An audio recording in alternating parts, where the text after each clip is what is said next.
Central American migrants are giving up on asylum. Returning home, Tijuana, Baja California. Danny Mejia was wiping the tears from his eyes by the time he arrived at the El Chaparral port in Tijuana, just on the other side of San Isidro, California.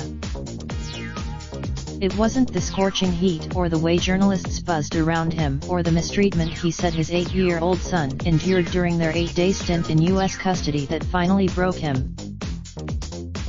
"My dream is gone," said the 35-year-old Honduran, as his wife and son collected water and snacks under a tent set up by volunteers outside the San Isidro pedestrian border crossing. "I have to go back," Mejia said. He didn't know how he was going to get home or where he and his family were going to sleep for the night. He was handed over. "We don't know anyone. We don't have any." If the Trump administration's goal with its new immigration policy, migrant protection protocols, is to encourage large numbers of migrants to abandon their asylum claims and return home, it appears to be working. A Mexican official estimated Friday that about half of those returned to Baja California like Mejia have also decided to go home. Migrants have been, under the policy, better known as Remain in Mexico, asylum seekers from Spanish-speaking countries, including from the Northern Triangle, Nicaragua, and Cuba, are sent to Mexico to await asylum proceedings in the U.S. with initial court dates often set months into the future. Previously, asylum seekers were allowed to wait in the United States, usually in a detention facility or with a family member while their immigration cases proceeded in court. During the past 5 months, the U.S. has returned about 20,000 asylum seekers to Tijuana, Mexicali, Juarez, Nuevo Laredo, and Matamoros, according to Mexican officials.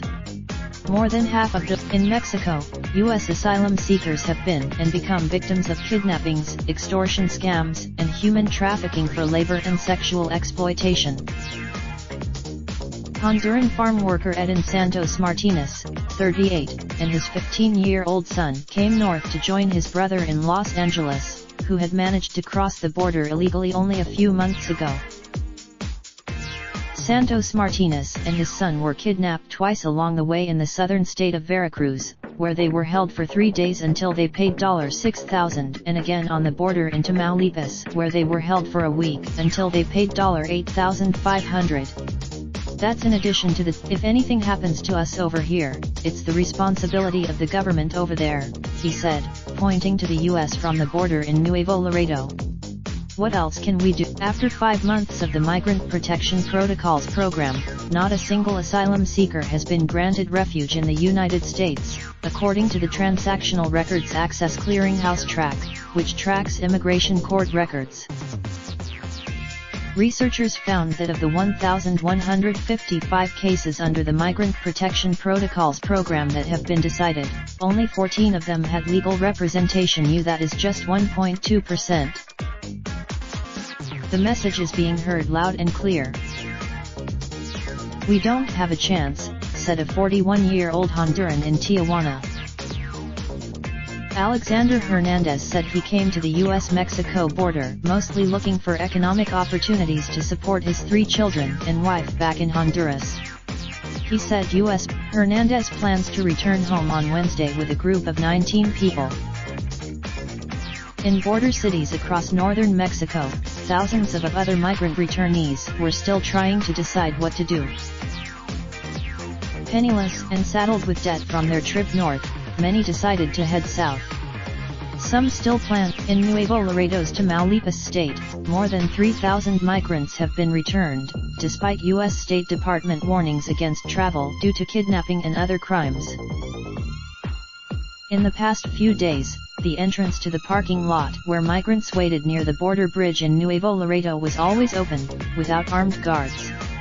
Migrants were left. They were desperate, with no steady supply of food or drinking water.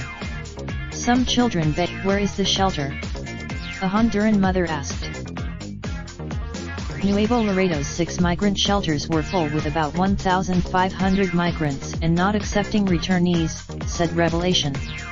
Aaron Mendez Rui, "In all the border cities, this is a problem. he said, and busing migrants south is the only solution. Though it's difficult to get an exact count on how many migrants are giving up and returning home after being returned to Mexico, shelter directors across Tijuana said the number is definitely increasing during the past few weeks as border shelters fill up and immigration court dates are pushed further and further out. "I feel like a recycling center," said Pastor Albert Rivera, who runs a migrant shelter in Tijuana and has been helping people arrange for bus trips and free flights home. "The minute I drop off," according to the track data, which records 14,152 individuals in the MPP program through the end of June 2019, the vast majority of people have not yet had their first immigration hearing. Some 11,000, but, of those who have had hearings, 701 people of the 2,639 people or more than 25% did not show up to their last appointment in immigration court. That percentage may, when the Remain in Mexico program first started, most people were given return court dates a couple months in the future. In the last few weeks, Jesús Ruiz Uribe, Mexico's federal delegate to Baja California, has been closely monitoring the number of migrants returning to Baja California from the U.S. every day and whether the shelters are becoming too full. Although he did not have an exact count for how many migrants have returned home in recent weeks, he said he knows the number is significant because hundreds of new people are returned to Tijuana and Mexicali every day, but the shelters are not overflowing, according to Uribe. He estimated at the Agape shelter that Rivera runs, the Organización Internacional para las Migraciones OIM set up a table Thursday to sign up people for free flights home or voluntary departure. Juan Santos, who came to Tijuana with his 6-year-old daughter, Kenya, was given a return U.S. court date of January 17, 2020. He said, "We're losing too much money sitting here, waiting," said Santos. And with a little girl, Santo joined about 19 people Thursday signing up with OIM for a free flight home, which leaves Tijuana next Wednesday for Honduras. He said he knows he isn't alone. "In this moment, many have lost hope," said Santos. Some migrants returned to Mexico have attempted to re-enter the U.S. again illegally and died in the process. On Thursday, Mexican officials in Nuevo Laredo recovered the body of an unidentified man from the Rio Grande River near the bridge where migrants have been staying. On Monday, "We're not staying here anymore," said Neri Hernandez, 30, who was among a group of about 30 people who left Tijuana last week by a private bus company. Hernandez made it with his 5-year-old son to the U.S.-Mexico border and crossed near Reynosa on the other side of McAllen, Texas. U.S. immigration officials flew him to San Diego, he said, because he had a child with him. On July 24, Hernandez negotiated a discounted bus fare of about $62 per person for a group to leave Tijuana for the Guatemala border. "By Monday this week, I am already home and thanks to God with my family," messaged Hernandez, whose initial court date in U.S. Immigration Court was set for January. Hernandez said one of his main reasons for deciding to return home was how he and his son were treated during their approximate week stay in U.S. custody. He said many other migrants also said the way they were treated in U.S. custody soured them on the idea of the American dream.